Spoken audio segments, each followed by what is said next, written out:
भाभी ने अपने बेटे के जन्मदिन के लिए मुझे 3 दिन पहले ही बुलाया था।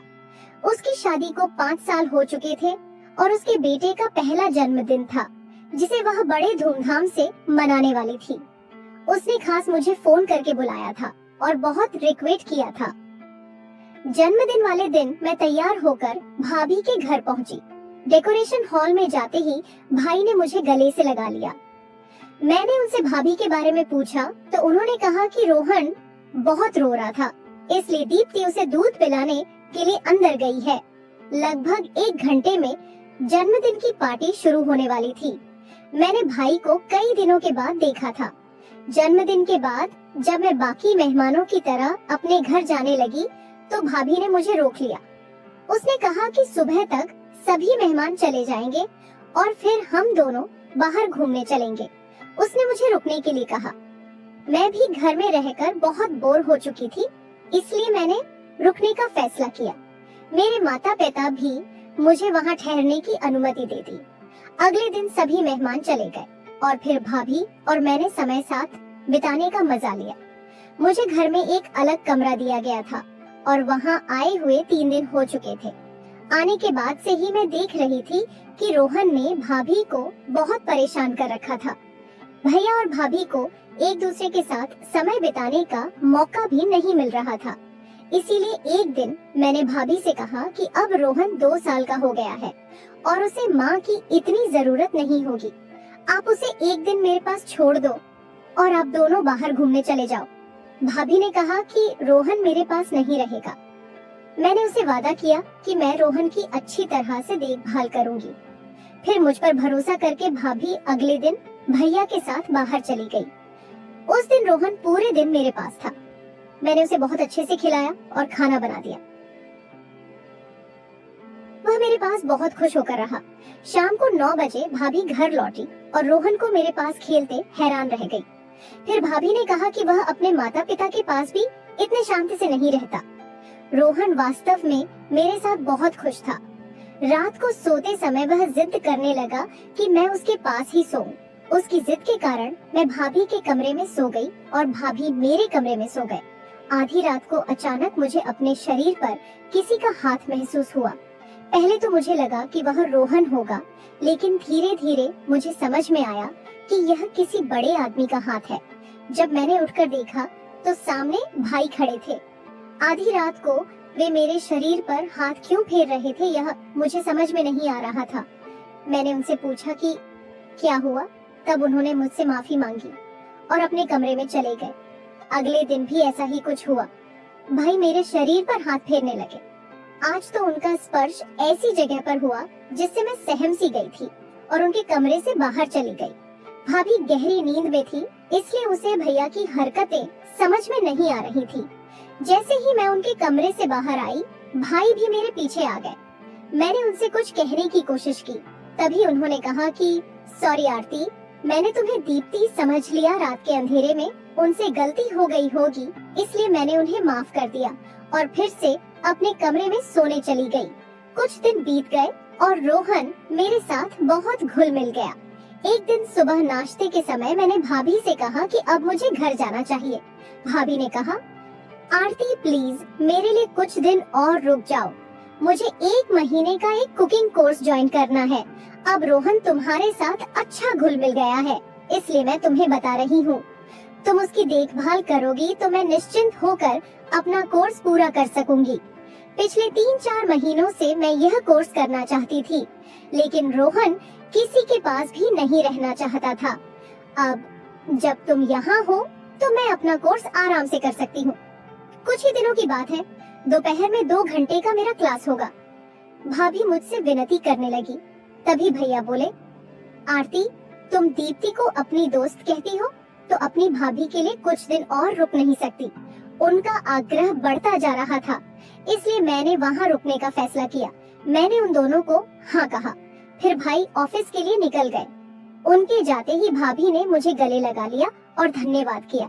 उसने कहा, तुम्हारे सहयोग से मैं अपना कोर्स पूरा कर सकूंगी। ये कोर्स कुछ ही दिनों का है। एक बार जब मैं कुकिंग सीख गई तो धीरे धीरे अपना खुद का बिजनेस खड़ा करूंगी। भाभी का आनंद देखकर मैं भी खुश थी। एक दिन दोपहर को भाभी अपने क्लास के लिए गई थी। उस समय रोहन मेरे पास था। अचानक वह रोने लगा तो मैंने उसके लिए दूध लाने के लिए किचन में गई। दूध गर्म हो रहा था और मैं किचन में खड़ी थी। अचानक भाई न जाने कहां से आ गए और उन्होंने पीछे से आकर मुझे जोर से गले लगा लिया। एक पल में ही उन्होंने मेरी गर्दन पर जोर से काट लिया। उनके काटने से मेरी गर्दन में जलन होने लगी। मैं जोर से चीखी और पीछे मुड़ी, तब भाई मुझसे दूर हो गए। मुझे देखते ही वे बोले, आरती, तुम मुझे लगा कि दीप्ति हो। तुमने दीप्ति के कपड़े पहने थे, इसीलिए मुझे गलतफहमी हो गई। मैंने कहा ठीक है और रोहन की दूध की बोतल लेकर कमरे में चली गई। कुछ देर बाद भैया अपने कमरे में आए और मेरी गर्दन पर लगाने के लिए बर्फ लेकर आए। उन्होंने कहा, आरती, मेरी वजह से तुम्हें चोट लगी, मुझे अच्छा नहीं लग रहा। मेरी गलती की सजा मुझे मिलनी चाहिए। ऐसा कहते हुए वे अपने हाथ से मेरी गर्दन पर बर्फ मलने लगे। उनकी नजरें कुछ ठीक नहीं लग रही थी। तब मैंने कहा, भाई, आपकी मदद के लिए धन्यवाद, अब मुझे अच्छा लग रहा है। फिर मैं बोली, भाई, कुछ घंटे पहले तो आप ऑफिस गए थे, आज इतनी जल्दी घर कैसे आ गए? इस पर उन्होंने कहा, आज ऑफिस में ज्यादा काम नहीं था, इसलिए जल्दी घर आ गया। उनकी बातों पर सहमति जताकर मैं उनके कमरे से बाहर निकल आई और रोहन को दूध पिलाकर सुला दिया। कुछ देर बाद भाभी घर आई। शाम को चाय पीते समय हम सब साथ में बैठे थे। तब भैया ने कहा, रात को हम डिनर के लिए बाहर चलते हैं। भाभी ने मना कर दिया और कहा, रात को 7 बजे से मेरी कुकिंग की ऑनलाइन क्लास है। अभिषेक, मैंने तुम्हें पहले ही बताया था। भाभी ने पहले ही अपने ऑनलाइन क्लास के बारे में भैया को बता दिया था। फिर भी भैया ने डिनर की बात करी। आगे उन्होंने कहा, दीप्ति, तुम सिर्फ अपने बारे में मत सोचो। अगर तुम डिनर पर नहीं जा सकती तो मैं आरती को बाहर ले जाता हूँ।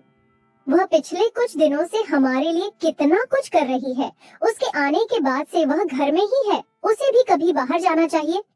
भैया ने अपनी मीठी बातों में भाभी को इस कदर फंसा लिया कि उसे उनकी बात सही लगी। फिर भाभी ने कहा, आरती, तुम्हारे भैया सही कह रहे हैं। तुम सच में हमारी बहुत मदद कर रही हो। तुम घर में बोर हो गई होगी। शाम को तुम अपने भाई के साथ डिनर पर जरूर जाओ। शाम को भैया मेरे कमरे में एक 1 पीस ड्रेस लेकर आए। फिर उन्होंने कहा, डिनर पर जाते समय ये ड्रेस पहन लेना, ये ड्रेस दीप्ति ने तुम्हारे लिए भेजी है। भैया की बातों में मुझे दम लगा। महसूस हुआ, ऐसा लगा कि भाभी के नाम पर उन्होंने ही अपनी पसंद का ड्रेस ला कर दिया है। खैर, डिनर का समय हो गया था, इसलिए मैंने वह ड्रेस लिया और तैयार हो गई। जब मैं तैयार होकर बाहर आई तो भाभी ने कहा, अरे वाह, तुम तो अपने भाई के साथ डिनर पर जाने के लिए बहुत उत्सुक लग रही हो। भाभी की बातों से लगा कि शायद वह ड्रेस उसने नहीं भेजा था। मैं उससे कुछ पूछने ही वाली थी कि भैया बोले, दीप्ति, तुम्हारे क्लास का समय हो गया है, अब हम भी निकलते हैं। रात को जल्दी घर आ जाएंगे। मैं भैया के साथ डिनर के लिए निकल पड़ी। भैया मुझे जिस होटल में ले गए थे, वहाँ मुझे परिवार के लोग कम और जोड़े ज्यादा दिख रहे थे। वहाँ का माहौल बहुत ही रोमांटिक था, लेकिन मैं अपने प्रेमी के साथ नहीं बल्कि अपने भाई के साथ डिनर पर आई थी। खैर, माहौल चाहे जैसा भी हो, मुझे क्या, ये सोचकर मैं आगे बढ़ी। भाई ने मेरे गले में हाथ डालकर होटल में प्रवेश किया।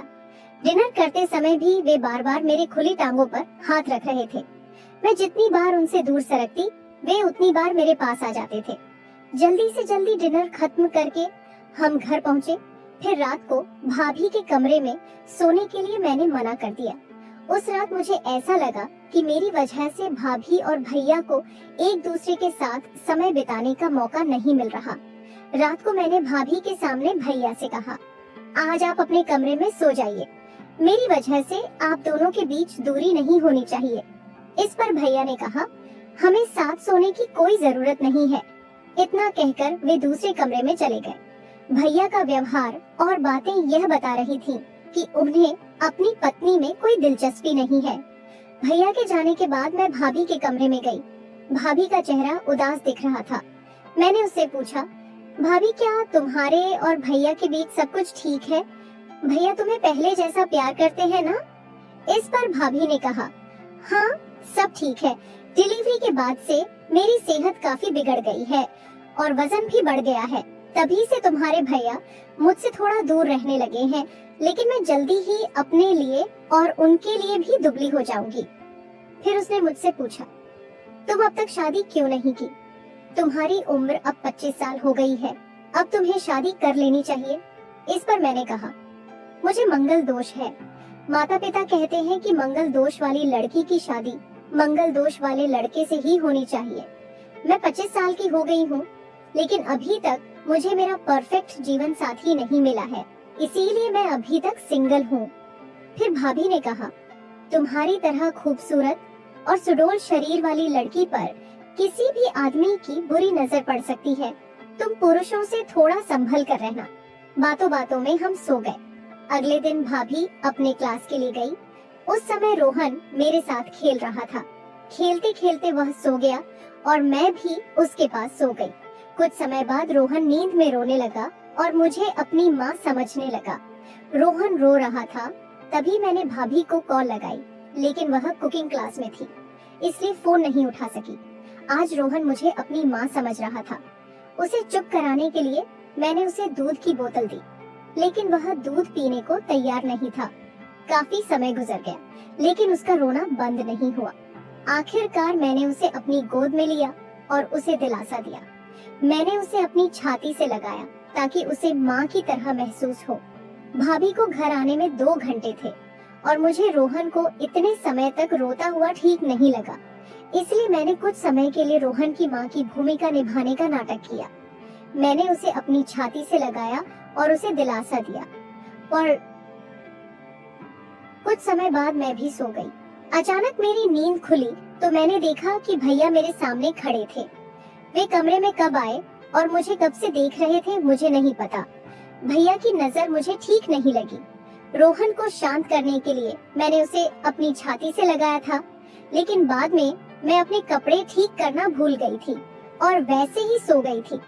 भाई मुझे उस हालत में देख रहे थे और उनकी नजरें लाल हो रही थी। फिर मैंने जल्दी से अपने कपड़े ठीक किए। तब भाई ने मेरा हाथ पकड़ा और उन्होंने मुझे बिस्तर की ओर खींचा। मैं बहुत डर गई थी, पर भैया के साथ मेरा हमेशा से एक अलग संबंध था। फिर भैया ने कुछ ऐसा किया जिससे मैं शांत हो गई। थोड़ी देर बाद रोहन नींद से जाग गया। हम उसे खिलाते हुए हॉल में बैठे थे, तभी भाभी क्लास से वापस आई। उसने हमें अलग नजरों से देखा और तुरंत रोहन को हमारे बीच से उठा लिया। रात को किचन में खाना बनाते समय भाभी का व्यवहार थोड़ा अलग लगा। उसने कहा, आजकल तुम रोहन को अपने से ज्यादा जोड़ने लगी हो। उसके पिता को भी अपने से जोड़ने की कोशिश मत करो। भाभी 1 माह से पहले एक पत्नी थी और उसे अपने पति की चिंता हो रही थी। मैंने उसके कंधे पर हाथ रखकर कहा, आप बिल्कुल भी चिंता मत करो, ना तो आपका पति बुरा है और ना ही आपकी सहेली। इसके बाद भी भाभी मेरे साथ थोड़ा अजीब व्यवहार कर रही थी। खाना खाते समय भाभी ने कहा कि आज उसकी क्लास का आखिरी दिन है और जब उसकी क्लास खत्म हो जाएगी तो मुझे अपने घर जाना होगा। भाभी की बात सुनकर भैया का चेहरा पीला पड़ गया। मैं भी घर नहीं जाना चाहती थी क्योंकि भैया और मेरा रिश्ता अलग होने लगा था। मुझे यकीन था कि भैया कोई ना कोई रास्ता निकाल ही लेंगे, क्योंकि वे मुझसे इतने आकर्षित हो गए थे कि मुझे जल्दी से जाने नहीं देंगे। उस रात सोने से पहले भाभी ने मुझे ताना मारा, आरती याद रखना कि तुम्हारे भैया शादीशुदा हैं और उन्हें कोई दोष नहीं है। मुझे इसकी परवाह नहीं थी कि उसने क्या कहा। अगले दिन भाभी 9 बजे अपनी क्लास के लिए निकली क्योंकि आज उसका आखिरी दिन था। भैया भी रोज की तरह समय पर ऑफिस के लिए निकले, लेकिन जैसे ही भाभी घर से निकली भैया घर आए और उन्होंने मुझे पानी का गिलास लेकर अपने कमरे में बुलाया। पानी का गिलास लेकर मैं भाई के कमरे में गई। जैसे ही मैं उन्हें पानी का गिलास देने के लिए हाथ बढ़ाई, उन्होंने मेरा हाथ पकड़ लिया। फिर भाई बोले, आरती तुम मुझे और कितना इंतजार कराओगी? मैं तुम्हें पहले ही कई बार इशारे कर चुका हूँ। भले ही तुम इतने लंबे समय से मेरे सामने हो, लेकिन मैं तुम्हारे साथ उतना समय नहीं बिता सका जितना मैं चाहता हूँ। कल तुम्हें उस हालत में देखकर मेरी आंखें चमक उठी थीं। दीप्ति आज पूरे दिन घर पर नहीं है। हमारे पास आज पूरा दिन है एक दूसरे के साथ समय बिताने के लिए। मैंने भी भैया की बात मान ली, लेकिन उनसे एक सवाल पूछा। मुझे नहीं लगता कि आप शादीशुदा होते हुए भी मेरे करीब आ रहे हैं। अगर इसके वजह से आपका रिश्ता टूट गया तो भाभी को बुरा लगेगा, फिर आप उसे क्या जवाब देंगे? भैया बोले, आरती तुम कुछ ज्यादा ही सोच रही हो। दीप्ति सिर्फ मेरी पत्नी है, मैं अब उससे प्यार नहीं करता। मैं उसे कुकिंग क्लास करने दे रहा हूँ क्योंकि मेरी नौकरी छूट गई है, ताकि वह कुछ पैसे कमाकर मेरी मदद कर सके। नहीं तो मुझे उससे कोई खुशी नहीं मिलती। अगर तुम्हें कोई आपत्ति नहीं हो तो हम शादी कर सकते हैं। रोहन तुम्हें अपनी मम्मा मानता है। फिर भैया ने मुस्कुराते हुए मुझे अपनी बाहों में ले लिया। मैं भी प्यार से उनकी बाहों में चली गई। भाई ने मेरा दुपट्टा फेंक दिया और मेरे सीने को दबाने लगे। तभी हमारे कमरे का दरवाजा खुला और भाभी हमारे सामने खड़ी थी। वह मुझे भैया की बाहों में देखकर चौंक गई। जैसे ही मेरी नजर भाभी पर पड़ी, मैंने भैया को धक्का देकर अपने से दूर कर दिया और भाभी के पास आकर खड़ी हो गई। भैया ने भाभी से कहा, दीप्ति तुम आरती को उसके घर भेज दो। जब मैं अपनी फाइल लेने के लिए घर आया तो आरती ने मौका पाकर मुझे गले लगा लिया। भैया मेरे बारे में बुरी बातें फैला रहे थे। उन्होंने भाभी को बताया कि मैं उनके साथ संबंध बनाना चाहती थी। इसके बाद भाभी मुझे गुस्से से देखने लगी। फिर भाभी ने मुड़कर भैया को जोरदार थप्पड़ मारा और बोली, मैंने सब सुन लिया है नीच आदमी। जब से आरती पानी का गिलास लेकर इस कमरे में आई थी तब से मैं फोन पर सब सुन रही हूँ। कल रात आरती ने मुझे तुम्हारी सच्चाई बता दी थी। मैंने अनजाने में आरती पर आरोप लगाए, लेकिन अब सब जान चुकी हूँ कि तुम आरती को यहाँ रुकने के लिए क्यों जोर दे रहे थे। कल रात उसने तुम्हारे असली रूप को सामने लाने के लिए तुम्हारे साथ नाटक किया था। तुमने उसके साथ जबरदस्ती करने की कोशिश की। मैं समझ गई हूँ कि तुमने ऑफिस में भी किसी महिला कर्मचारी के साथ छेड़छाड़ की होगी, इसलिए तुम्हारी नौकरी चली गई। अब समझ में आया कि तुम हर महीनों में नौकरी क्यों बदलते रहते हो। पिछले 5 सालों से तुम मुझे बेवकूफ बना रहे हो। मैं घर का सारा सामान संभाल कर रखती थी और तुम बाहर लड़कियों पर पैसे उड़ाते रहे। आरती ने मुझे वह अतरंग संदेश भी दिखाए जो तुमने उसे भेजे थे। मैं भाभी के सामने भैया का असली रूप लाना चाहती थी और अब वह सामने आ चुका था। भैया ने मुझसे गलत संबंध बनाने के लिए बार बार मनाने की कोशिश की, लेकिन मैं भाभी को जोखिम में नहीं डाल सकती थी। पिछले कुछ दिनों से भाभी को मुझ पर और भैया पर शक हो गया था, इसलिए वह मुझे चिढ़ा रही थी। आखिरकार कल रात मैंने उसे सच बता दिया कि कैसे उसका पति मेरा पीछा कर रहा है। इसके बाद भाभी ने अपने पति से अलग होने का फैसला कर लिया। मुझे लगा कि मेरी वजह से उसकी जिंदगी टूट गई और यही मैंने उससे कहा था। तब भाभी ने मुझसे कहा कि आरती तुमने मेरी जिंदगी नहीं तोड़ी है, बल्कि तुमने मुझे बहुत हिम्मत दी है। आज तुम्हारी वजह से मेरे पति का सच मेरे सामने आ गया, वरना मैं तो उसके लिए सब कुछ कर रही थी, लेकिन वह तो बाहर लड़कियों के पीछे भागने में लगा हुआ था। उसने कभी अपनी पत्नी को ठीक से देखा ही नहीं और ना ही मेरी मेहनत की कद्र की। आरती तुमने समय पर मेरी आंखें खोल दी। तुम्हारी वजह से मैं अपने कुकिंग के सपने को पूरा कर सकी। अब मैं जल्द ही अपना छोटा सा बिजनेस शुरू करने वाली हूँ। मैं अपने पैरों पर खड़ी होकर अपने बच्चे का पालन पोषण करूँगी।